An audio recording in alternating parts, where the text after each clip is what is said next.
Brennan.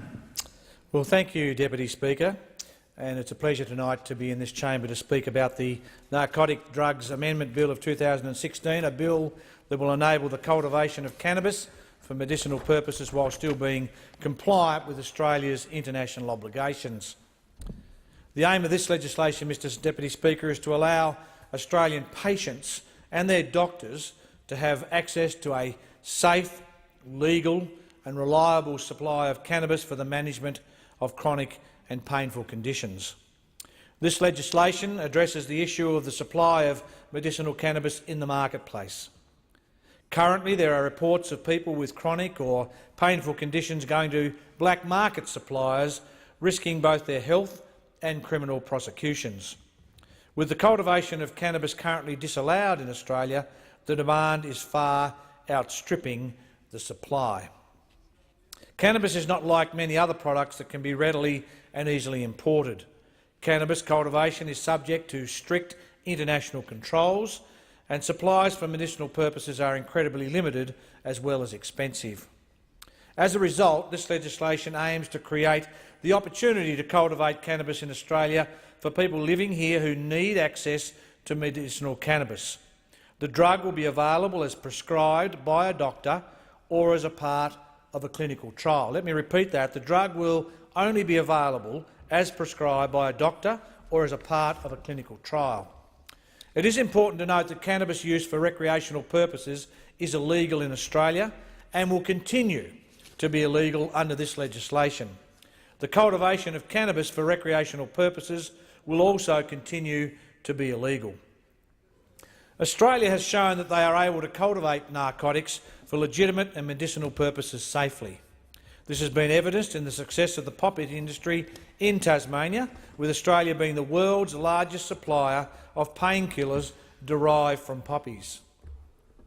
Mr Deputy Speaker, this bill does not add cannabis to the Therapeutic Goods Register, nor will this legislation make it available over the counter. Cannabis will not become a medicine that is available like a paracetamol at the local chemist. It will still be tightly controlled, and those looking to use it for recreational purposes will not have access to the plant or its derivatives. The Turnbull government recognises that cannabis, whilst an illicit substance in most circumstances, does have medical benefits when used and prescribed carefully and correctly. This legislation is about minimising the harm for those who rely on cannabis for medicinal purposes but cannot obviously purchase the drug due to its legal status. Mr Deputy Speaker, by allowing cannabis for medicinal purposes to be grown in Australia, the need to source black market products or to cultivate plants for personal use or to be a blatant abuser of the law will no longer be present. Instead, a safe, legal, regulated supply will be available to those who have a genuine, I repeat, genuine medical condition which can be managed with cannabis. Mr Deputy Speaker, I anticipate that this legislation will be of enormous benefit to a small but worthy number of people in my electorate. I want to inform the House of some of those people in my electorate who this legislation may make a difference to. I have one woman in my electorate, Mr Deputy Speaker, Natalie Daly, who has been in the local paper numerous times for her advocacy in relation to the use of cannabis. Mrs Daly, who lives with an adrenal gland carcinoma, a rare cancer of the adrenal glands, uses cannabis oil to help manage the symptoms of cancer and the chemotherapy treatment. Mrs Daly credits cannabis oil with relieving the symptoms of her treatment and in helping her gain weight. She has also said that it helped in reducing her nauseous feelings, made her able to eat and sleep, and it improved her overall quality of life. Mrs Daly has said, and I quote, "Without this oil, I would honestly be bedridden." Cannabis oil has also helped some of the youngest people in my electorate too.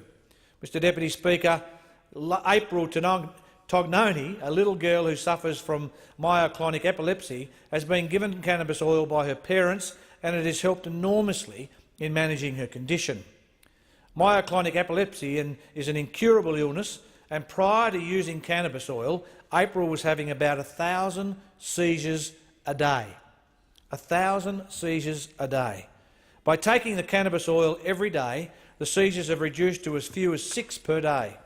This has changed April's life, of course, and she has started to reach the development milestones of other children of her age. For small children where chronic conditions can delay their development and put them behind their peers well into adult life, the impacts of remedies like cannabis oil are significant, and I wouldn't for a moment want to underestimate it. As well as these two personal stories I've told, through the community I have heard a number of elderly constituents who suffer chronic pain and would potentially benefit from controlled use of cannabis for medicinal purposes. The problem is, Mr Deputy Speaker, that these people are not willing to break the law to relieve their pain, and due to a lack of supply under a legal status, they are unable to get access to the drug even with the support of their GPs. Mr Deputy Speaker, in telling these stories from my electorate, I must be clear that this bill does not do a number of things. It does not add cannabis to the Therapeutic Goods Register, making it easily accessible for medicinal purposes by the wider population. Cannabis is and will still be a prohibited drug for recreational purposes. This legislation simply addresses the supply issue that is faced by those who wish to use cannabis for medical trials or to use it for an approved medicinal purpose. Cannabis use will continue to be a very strictly controlled drug with very limited access. It will only be available when prescribed by a doctor or as a part of an accredited clinical trial. The Commonwealth Government will work closely with state and territory governments on developing mechanisms to enable access to therapeutic cannabis products. There is already individual patient access available through the Therapeutic Goods Act of 1989 under the Special Access and Authorised Prescriber schemes with proper medical supervision. This bill does not mean that anyone who suffers chronic pain or other conditions that cannabis has been used to treat will have access to the drug overnight. What this bill does is make cultivation of the plant legal in Australia for medicinal and scientific purposes. I am sure there are those in the community who believe this is insufficient law reform, or that cannabis needs to be more accessible for medicinal purposes. I acknowledge that cannabis has many benefits in medicine and that access to medicinal cannabis under strict medical prescription and guidance for those it can be genuinely helpful is something to be pursued in the future. However, in doing so, we need to ensure it has had thorough clinical trials and that it is backed by science first. Otherwise, we just may create more harm than we seek to remedy in the first place. Mr Deputy Speaker, I was asked in an extended interview by my local newspaper back in 2004 about my views on medicinal cannabis. And this is what I said, and I quote, "It's hard not to be moved on this issue by the stories I am reading. My view in life, from a Christian perspective, is that God makes every plant, and it's like life. We make choices with what we do with the things. We can do things that are good, and we can do things that are evil. And I'm keeping a very open mind on this. I'm concerned about the control measures, but I don't think we should let that stand in the way of a good community discussion." Those words from me were of 18 months ago. Mr Deputy Speaker, I can say tonight that I am convinced that the appropriate mechanisms are in place through this legislation and that this legislation is a strong step towards exploring how cannabis can be safely used for medicinal purposes. I strongly support it and encourage all members of parliament to do so as well. I commend this bill to the House.